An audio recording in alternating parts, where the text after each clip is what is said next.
Chief Sukkur जीजल मुंजी सिंध हाजी न्याज Ali Noonari senior साफ़ी हाजी न्याज अली नूनारी जी जीजल मुंजी सिंध के ऑफिस में सालगिरह थी। सालगिरह जो केक कटियो गयो।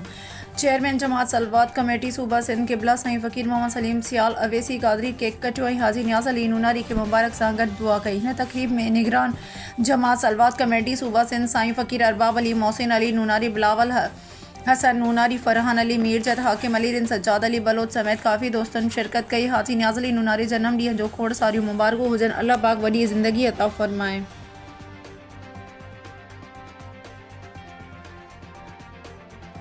तोखे जन्म जो मां ॾियां थो मुबारक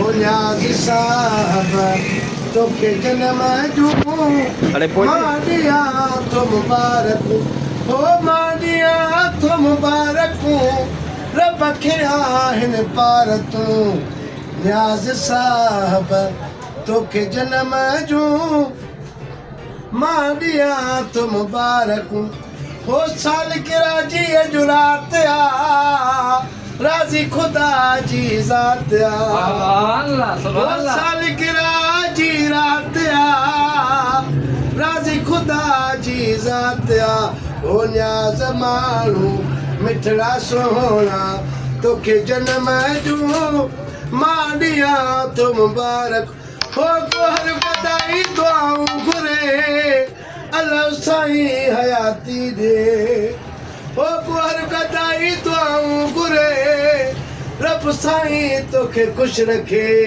न्याज़ मोहम्मद न्याज़ अहमद न्याज़ नूनारी तोखे जन्म जो मां ॾियां थो मुबारक ओ मां ॾियां थो मुबारक रब खे आहिनि पार तूं सुभान अल्लाह तोखे जन्म जो मां ॾियां थो मुबारक सुभान अल्लाह सुभान अल्लाह सुभान अल्लाह।